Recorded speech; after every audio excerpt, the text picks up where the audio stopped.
Chapter 24, a reply. How many of you know what a reply is?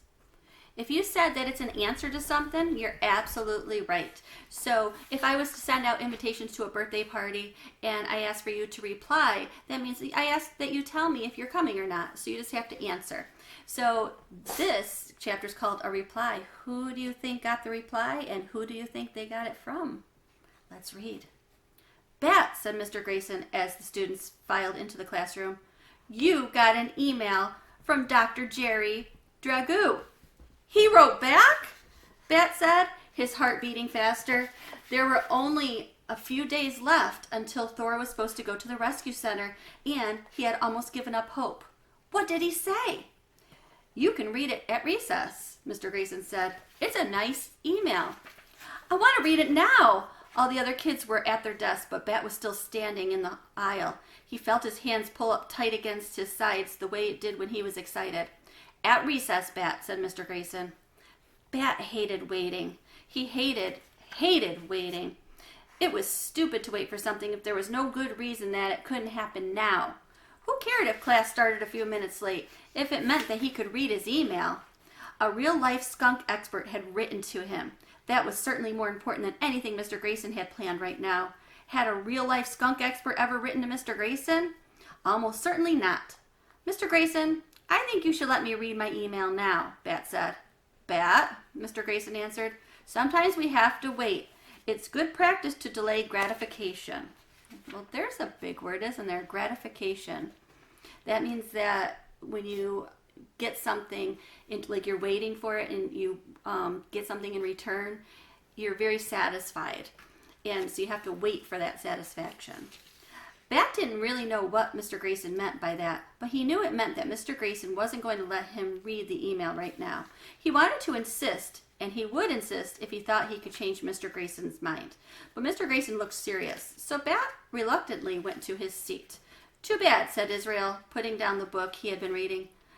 "Don't make fun of me," Bat yelled. "Whoa, dude," Israel said. "I wasn't making fun of you."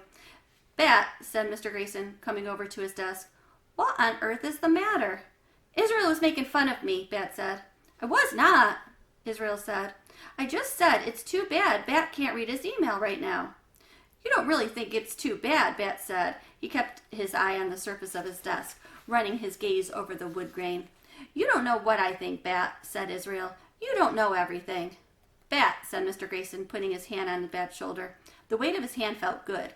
It helped Bat to feel like he was sitting in his seat, like he wasn't going to fly away. "Try to give Israel the benefit of the doubt, okay? If he says he was being sincere, believe him." Bat nodded, but he didn't look up. Israel went back to his book. "For what it's worth, Bat," said Mr. Grayson in a quieter voice, "I think Israel was being kind. I think he'd like to be your friend." Then Mr. Grayson took his hand off Bat's shoulder and returned to the front of the room. Now Bat wasn't just thinking about the email from Dr. Jerry Dragoo. He was also thinking about whether Israel wanted to be his friend. He thought about how Israel had asked him if he wanted to play Foursquare, and how he had said hello outside of the sugar shack. Then he thought about the other kids in the class looking at him right now, and he thought about Thor's eyes, and he thought about the windy day outside. It was too much to think about all at once, and his skin began to feel prickly and too tight.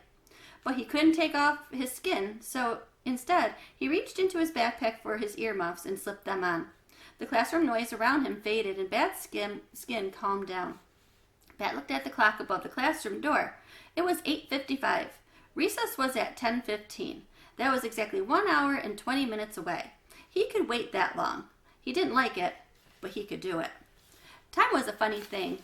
Sometimes an hour and 20 minutes didn't feel very long at all, like when Bat was watching YouTube videos about animals. And sometimes, like when Dad was watching baseball on TV, an hour and 20 minutes felt like 20 years. But that day, the hour and 20 minutes between 8:55 and 10:15 felt like 20 baseball games. At last, Mr. Grayson said, "Okay, gang, go play." The kids shoved back their chairs and headed for the door. Bat pulled off his earmuffs and went to Mr. Grayson's desk. "It's recess," he said. "Yes, Bat, it sure is," said Mr. Grayson. He opened his laptop. "Can I read the email too?" Israel asked. He hadn't gone outside with the other kids. "Why?" asked Bat. "Because I'm curious. You've been talking about Dr. Jerry Dragoo nonstop." That wasn't true, was it? Maybe it was true. Okay, said Bat, but no making fun. I wasn't making fun before, Israel said, and I won't now. Here you go, gentlemen, Mr. Grayson said. He clicked on the top message in his inbox. The subject line was, regarding question about a baby skunk. Then he stood up so that Bat could have his chair. When you're done reading your email, just close the laptop and come join us outside, he said. Then he headed out to the playground. Bat sat down and he could feel Israel standing behind him, reading over his shoulder. The email read, Dear Bat, I am very interested in skunks, as you know. I can tell that you feel very attached to the kit, and I don't blame you. Baby skunks are adorable. But the question of whether you should keep him as a pet is a complicated one, even if your mom feels reasonably sure that he is disease-free. All pets require a huge commitment of time, energy, and usually money. Skunks are no different. In fact, keeping a skunk as a pet is much more challenging than keeping a dog or a cat. Skunks are not pets by nature. They are wild animals. And from my many years of experience, I can tell you that most people don't know what they are getting into. It is very easy to fall in love with a baby skunk, but it's difficult to truly be a good caretaker to a skunk. Most people would be better off with a dog. Still, this skunk kit has come into your life, and for at least the next few weeks, you and your mother must work to be the best caretakers you can be. Should you keep the kit? Should you give him to the rescue people? I don't know the answer because I don't know you and I don't know the kit. But it sounds like for now, the kit is right where it needs to be, and I trust that you will take good care of it. Sincerely, Jerry Dragoo, PhD, Dragoo Institute for the Betterment of Skunks and Skunk Reputations.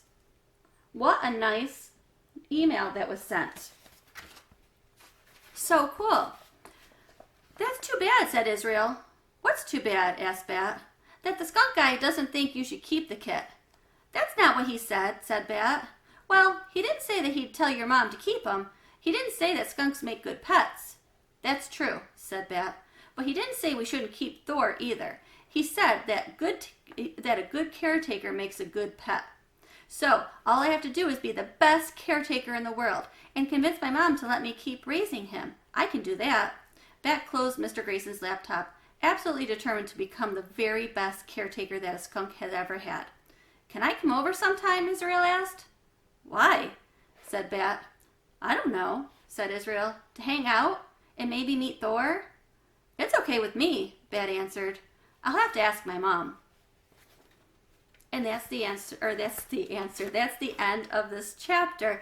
And we got lots of information in this one. So we got a reply from Dr. Jerry Dragoo. And, you know, it's funny because Bat seems to look at the positives and not the negatives. He was like, he didn't tell me that I couldn't keep him, and he didn't tell me I had to give him to the rescue center. He's now going to try to work harder as a caretaker for the little skunk.